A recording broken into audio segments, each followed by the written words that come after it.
मासा घटे न तिल बधे, विधाता लिखे जो लेख, और सच्चा सतगुरु मेट कर ऊपर मारे मेख। जब तक आप सच्चे सतगुरु की शरण में नहीं आते तब तक आपको केवल आपका वर्क डन ही मिलेगा, भूत पहले का, पूर्व का। और जिस समय आप सतगुरु की शरण में आ जाते हैं और उससे पहले जो आप क्रियाएं करते हैं अपने को धनी बनाने के लिए या अपना कोई और कोठी बंगले बनाने के लिए, कोई रिश्वत लेता है, कोई चोरी करता है, कोई मिलावट करता है, कोई डाके मारता है, तो वो पैसे एक बार तो इकट्ठे कर लोगे लेकिन वो डबल होकर जाएंगे आपके भाग्य में नहीं है वो। और वो पैसे तो रहेंगे नहीं, वो रुपया, वो धन नहीं रहेगा आपके पास, क्योंकि आपकी मृत्यु होगी तब आपके पास कहाँ रहा। या तो कोई बीमारी हो जाएगी। एक IAS अधिकारी था, कमिश्नर रैंक का,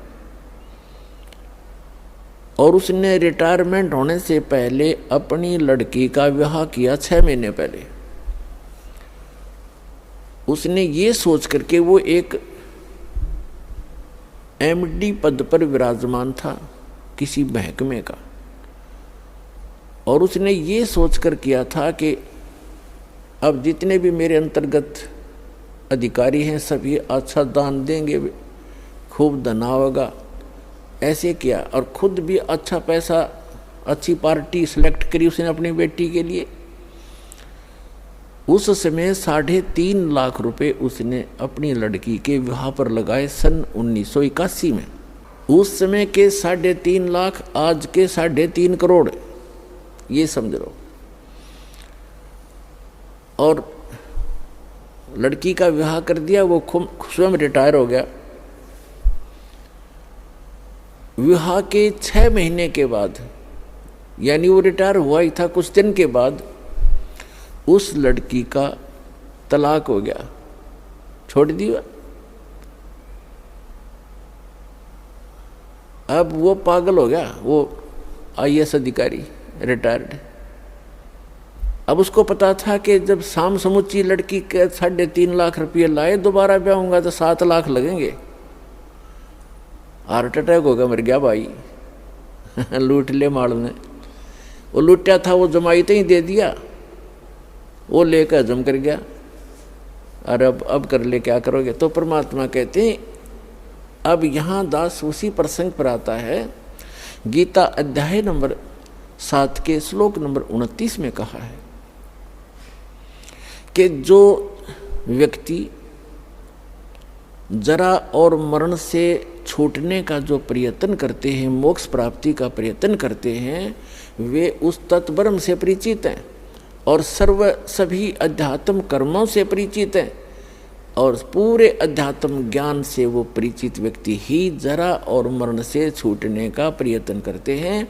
इस नकली स्थान की कोई व्यवस्था की डिमांड वो नहीं रखते। वो कितना डिमांड रखते हैं सूक्ष्म वेद में फिर हटकर बताया है। इससे वो पहले तो हम गीता के आधार से आपको ज्ञान देंगे, क्योंकि विश्व के अंदर कुछ गिने चुने सदग्रंथ हैं जिनकी बहुत महिमा है। जैसे पवित्र वेद चारों, ऋग्वेद, यजुर्वेद, सामवेद, अथर्ववेद, पवित्र श्रीमद् भगवत गीता, ये गॉड गिवन स्पिरिचुअल नॉलेज है। उसके पश्चात पुराण और कुरान जो है ये भी, अब जैसे क्योंकि प्रत्येक सदग्रंथ के सत्तर को हम सदग्रंथों से ही जांचेंगे। चारों वेद जो है गॉड गिवन है। गॉड गिवन यानी कबीर परमेश्वर के द्वारा दिए गए। वो कैसे दिए थे कि जैसे आज हम अपने मोबाइल से, अपने कंप्यूटर से दूसरे कंप्यूटर में ईमेल के माध्यम से या कोई अन्य दूसरे तरीके से फिल्म की फिल्म भेज देते हैं, 20-20, 30-30 घंटे का वीडियो दूसरे में भेज देते हैं। ऐसे परमात्मा ने अपने अंतःकरण से इस ज्योत निरंजन ब्रह्म जो 21 ब्रह्मांड का मालिक है, सरपुरुष जिसको कहते हैं, जिसे काल कहा जाता है, जिसके 21 ब्रह्मांड हैं जहाँ हम रह रहे हैं, इसके अंतःकरण में इसके जो है ईमेल आईडी पर फैक्स कर दी, भेज दी सारा। इसने उनको सबको डाउनलोड किया तो क्या पाया, ये एक बेईमान व्यक्ति है जो यहाँ का मालिक है 21 ब्रह्मांड का। इसको ये चिंता बनी रहती है कि कोई व्यक्ति सच्चाई से परिचित ना हो जाए यहाँ का प्राणी, और कहीं यहाँ से निकल ना जा, तेरा लोक उजड़ जा, यहाँ दुख कितने पाते रहो। इसने केवल आपको रोक के रखना ही उद्देश्य बना रखा है। और परमात्मा चाहता है कि आप यहाँ से निकलो, उस सुखमय प्लेस स्थान पर चलो जहाँ कभी वृद्धावस्था नहीं, जहाँ कभी मृत्यु होती ही नहीं, आपका परिवार होगा। इस ऐसी ही दुनिया है, लेकिन वो अविनाशी मटेरियल है सा, वह बिना किए कर्म आपको सब कुछ मिलेगा। तो इसने क्या देखा कि जो कंप्लीट स्पिरिचुअल नॉलेज था वो, उसमें से इसने देखा कि जिस हिस्से में उस पूर्ण परमात्मा की विधि लिखी थी भक्ति करने की, और वहाँ का सुख लिखा था, वहाँ क्या स्थिति है कंप्लीट लिखी थी, इसने उसको नष्ट कर दिया, छुपा दिया। और केवल उसमें से ये 4 वेद जो बनाए गए हैं, इनको बाद में विभाजित किया गया, तो सारा ही एक वेद है। इसमें अलग अलग से पोर्शन बना रखे थे, ये अध्याय थे। तो इसने ये 4 वेद रख लिए, वो मेन जो करीम थी वह खत्म कर दी, छुपा दी। उसके बाद जो इसने श्रीमद् भगवत गीता का ज्ञान श्री कृष्ण जी के अंदर प्रवेश करके दिया, उसमें इसने थोड़ी सी मिलावट की। वेदों का ज्ञान प्लस में कुछ अपना अनुभव, अपनी तगड़मबाजी इसने इस गीता में मिलाई है, लेकिन घना खराब नहीं किया इसने इसे। फिर उसके बाद ये दोनों स्पिरिचुअल नॉलेज हैं गॉड गिवन। गॉड जैसे पवित्र 4 वेद गॉड गिवन है, कबीर गॉड गिवन, और श्रीमद् भगवत गीता का ज्ञान भी गॉड गिवन है, कबीर गॉड गिवन है, लेकिन थोड़ा सा मिक्स इसने किया है अपनी तरफ से, युद्ध करवाने के लिए और जीव को थोड़ा सा भरमाने के लिए। कैसे? प्रमाण के लिए, उदाहरण के लिए। श्रीमद् भगवत गीता अध्याय नंबर 3 के श्लोक नंबर 7 और 8, 9 में इसने कहा है, वैसे से 1 नंबर से शुरू हो जाता है। उसका सारांश ये है कि अर्जुन, यदि तू हठ योग करके समाधि लगा के एक स्थान पर बैठ गया, कर्म सन्यासी बन गया, तो तेरा निर्वाह कैसे चलेगा? इसलिए तू कर्म योगी बन और भक्ति भी कर। कर्म योगी का अर्थ है काम करते करते अपनी भक्ति साधना करनी चाहिए, और यही सूक्ष्म वेद में है। नाम उठत नाम बैठत नाम सोवत जागबे, नाम खाते नाम पीते नाम सेती लागबे। और यही यजुर्वेद के अंदर है। यजुर्वेद अध्याय नंबर 40 के श्लोक नंबर 15 में कहा कि ओम करतो समर किलबे समर करतुम समर। ओम नाम का जाप काम करते करते सिमरण करो, विशेष कसक के साथ सिमरण करो, मनुष्य जीवन का मूल उद्देश्य से परिचित होकर के ओम नाम का सिमरण करो। ये तो है ब्रह्म तक की साधना। फिर गीता अध्याय नंबर 4 के श्लोक नंबर 34 में, यजुर्वेद अध्याय नंबर 40 के श्लोक नंबर 10 से 13 में ये स्पष्ट कर दिया है कि उस तत्व ज्ञान को, जो यथार्थ ज्ञान है, वो तत्वदर्शी संत ही बता सकते हैं उस पूर्ण परमात्मा के बारे में। उसको किसी तत्वदर्शी संत से पूछो तो वो ब्रह्म तक के सत्र का नॉलेज इसमें छोड़ दिया, सरपुरुष के सत्र का, उस परम अक्षर ब्रह्म के बारे में इसने ऑप्शन छोड़ दिया कि उसका किसी तत्वदर्शी संत से पूछ लियो। इसने वो इनकम्प्लीट स्पिरिचुअल नॉलेज हमें प्रदान कर दिया। वो कंप्लीट स्पिरिचुअल नॉलेज, वो पूर्ण अध्यात्म ज्ञान बताने के लिए स्वयं परमेश्वर को आना पड़ता, उसके अतिरिक्त कोई बता ही नहीं सकता। तो यहाँ जो प्रसंग चल रहा है, अब प्रसंग चल रहा है कि पहले हम ये निर्णय करेंगे कौन से सदग्रंथ जिनको हम आधार मान करके चले। उसके बाद आते हैं पवित्र बाइबल। पवित्र बाइबल के अंदर 3 बुक हैं जो इकट्ठी जल्द की गई हैं।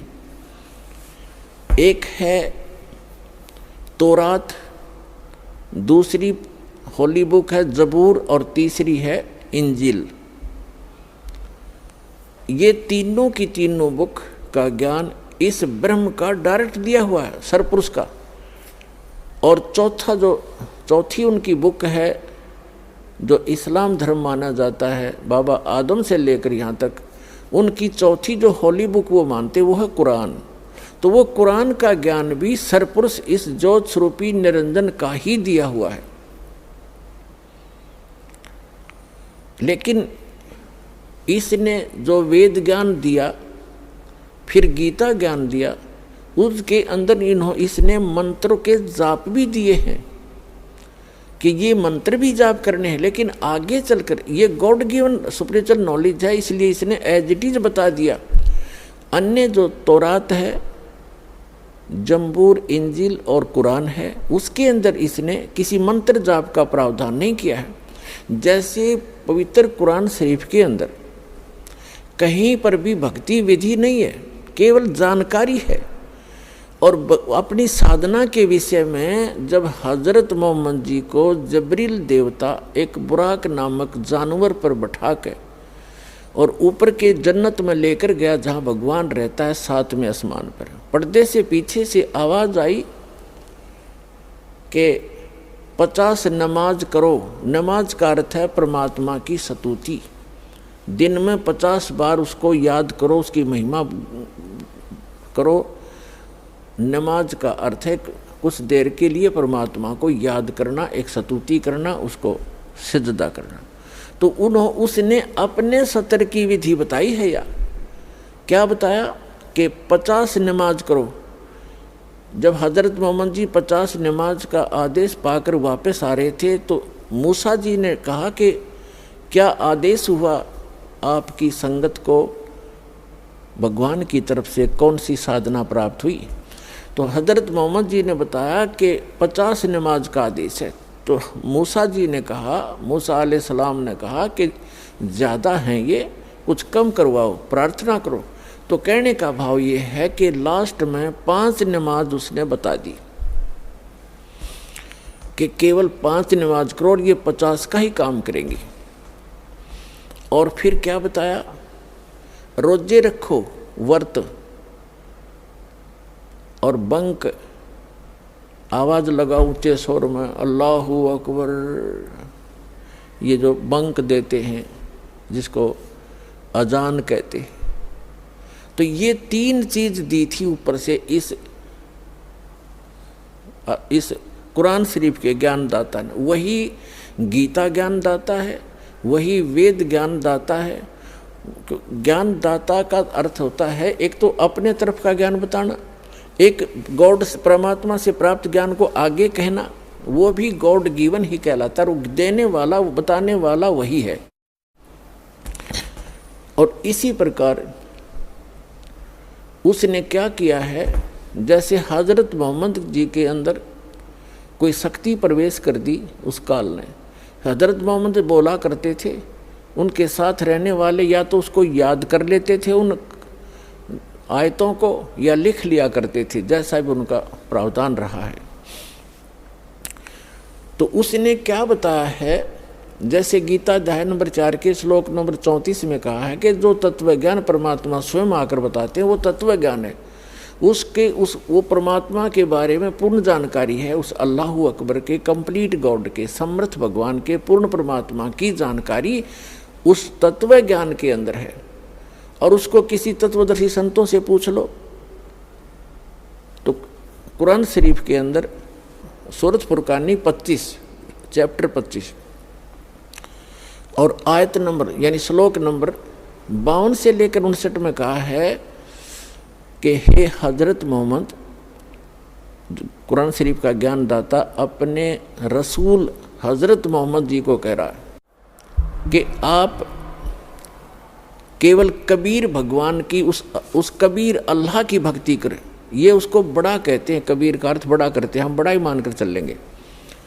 कबीर अल्लाह की भक्ति कर, और ये काफिर उसका विरोध करते हैं कि कबीर और कोई बड़ा भगवान नहीं है, कबीर भगवान नहीं है। आप इनकी बातों में मत आना। इनके कबीर अल्लाह के लिए, कबीर भगवान के लिए संघर्ष करना, जिहाद करना, लठ नहीं बजाना, कत्लेआम नहीं करना, एक संघर्ष करना। तो आप उनकी मत मानना, वो आपकी बात को नहीं मानते, इतनी सी बात है। और फिर कहा कि ये कबीर अल्लाह, ये बड़ा भगवान कहते, बड़ा अल्लाह, बड़ा भगवान, बड़ा खुदा वही है जिसने सब आसमान और ज़मीन के बीच में है जो कुछ बनाया। कोई बहू बनाई, कोई ससुराल ससुरा बनाया, कोई सास बनाई, यानी सारी सृष्टि जिसने रची। और 6 दिन में सृष्टि रचकर 7वें दिन तख्त पर जा बैठा, वो अल्लाह बड़ा है, वो अल्लाह कबीर है। और उसकी खबर किसी बाखबर से पूछ लो। इससे सिद्ध है कि कुरान शरीफ का ज्ञान भी कंप्लीट नहीं है, वेदों का ज्ञान भी कंप्लीट नहीं है, गीता जी का ज्ञान भी कंप्लीट नहीं है।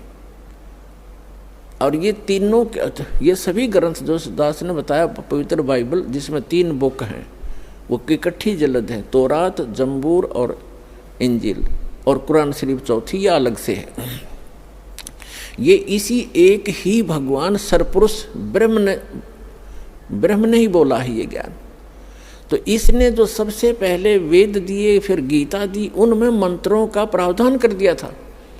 उसके बाद इसने अपने कंप्लीट अपने हिसाब का ज्ञान दिया है कि 5 वक्त की नमाज, रोजे और बंक, बस बिस्मिल करने का आदेश, कोई हलाल करने का आदेश ऊपर से हजरत मोहम्मद जी नहीं लेकर आए।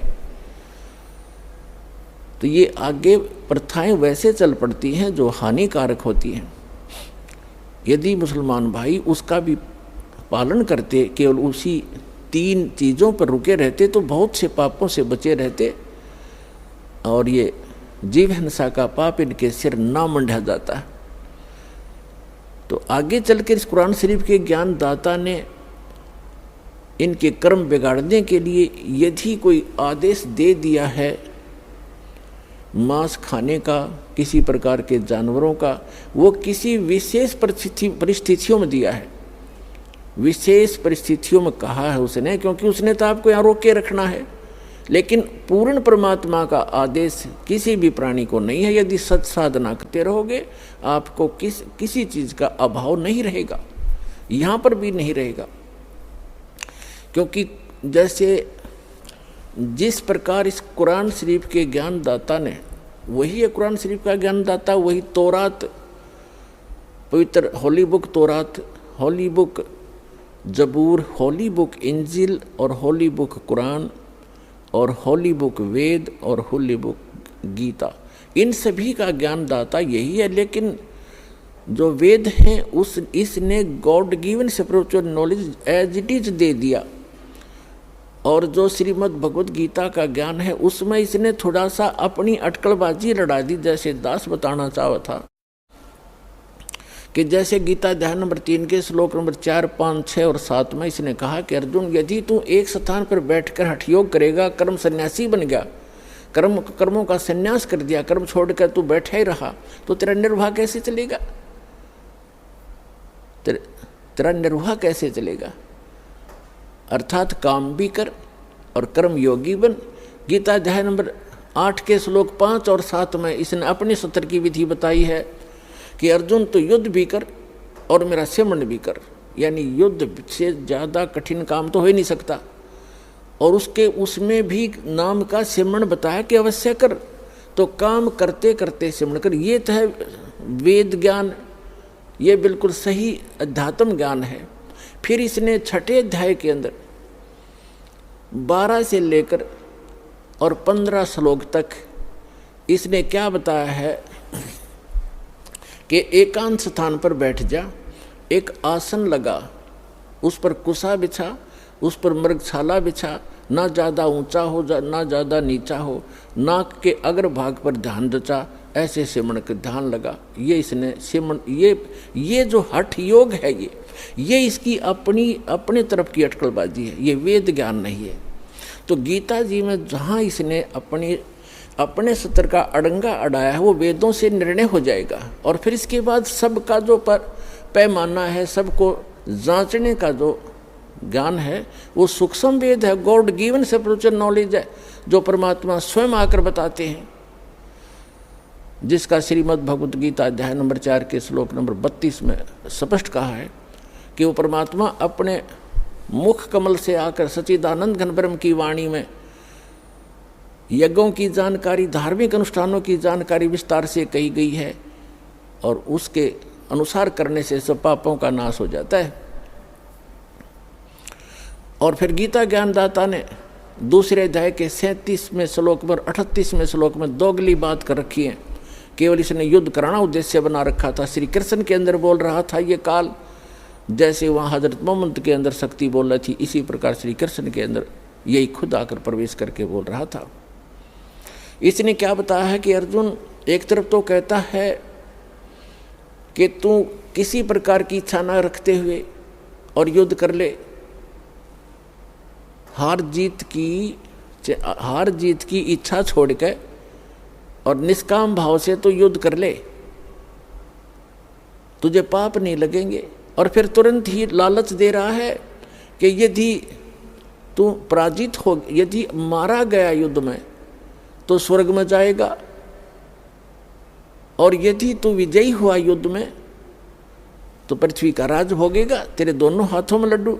अब देखो ये दोगलापन बा। एक तरफ तो कह रहा है कि किसी हार जीत की इच्छा मत रख, युद्ध कर ले, और फिर तुरंत लालच दे रहा है कि हार गया, मर गया तो स्वर्ग जाएगा, और जीत गया तो पृथ्वी का राज भोगेगा, तुझे क्या हानि।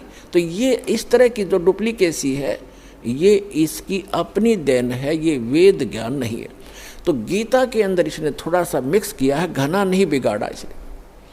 आगे फिर जैसे पवित्र जो बाइबल है उसको ओल्ड टेस्टामेंट बोलते हैं, ओल्ड टेस्टामेंट यानी पुराना नियम, वो है जबूर।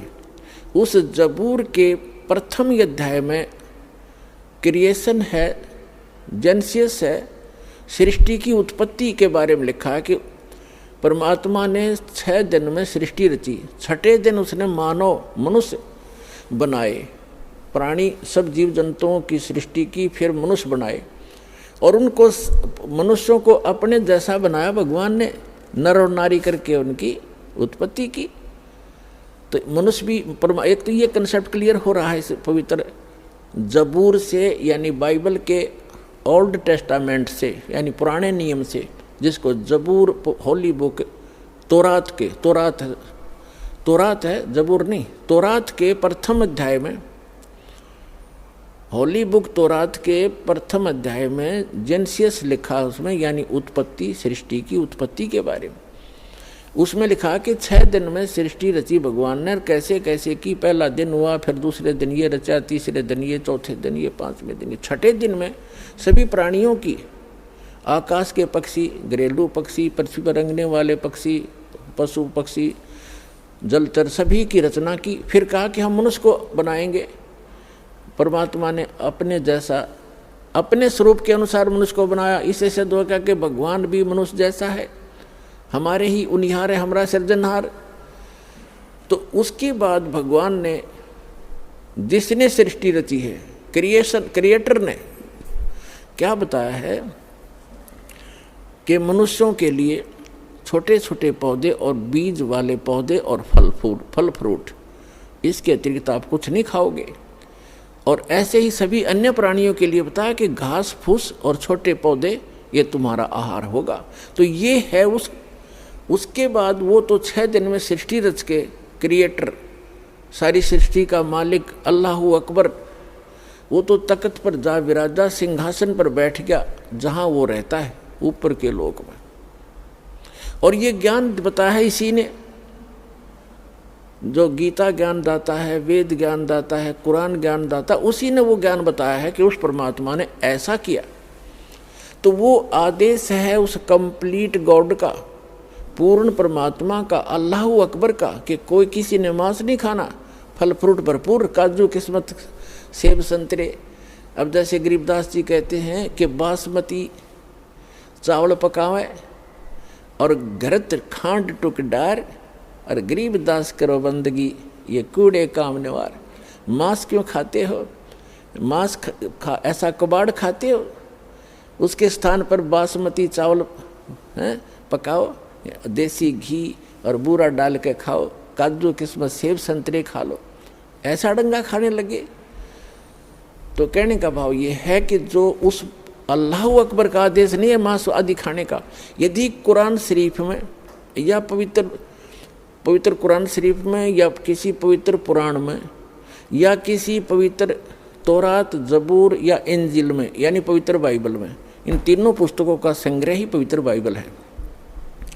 इसमें आगे चलकर उसके पश्चात क्रिएशन के बाद जहाँ भगवान 6 दिन में सृष्टि रचकर जो आदेश देना था, विधान बनाना था, बनाकर बताकर चला गया, उसके उपरांत चाहे वो बाइबल में लिखा है, चाहे वो कुरान में लिखा है, चाहे पुराण में लिखा है, मांस खाने का अगर कोई जानवर खाने का लिखा है तो अल्लाह अकबर का आदेश नहीं है वो तो इस काल का आदेश है, इस सरपुरुष का आदेश है, जो 21 ब्रह्मांड का स्वामी है, इसका आदेश है। और ये हमारे कर्म बिगड़वाना ही चाहता है, हमें बर्बाद करना चाहता है। और वो हमारा जो मूल मालिक है हम सभी प्राणियों का, जीव हमारी जाति है, मानव धर्म हमारा, हिंदू मुस्लिम सिख ईसाई धर्म नहीं कोई न्यारा। तो हम सबका जो मालिक है वो अल्लाह अकबर है, यानी वो अल्लाह कबीर, वो कबीर भगवान है, वो कंप्लीट गॉड, सब कंप्लीट परमात्मा। उसका आदेश नहीं है ये खाने का। तो इसी प्रकार हमने इन पुस्तकों को, पवित्र बुक जो हमारी है, इनको जांचना है। तो प्रसंग जो चल रहा है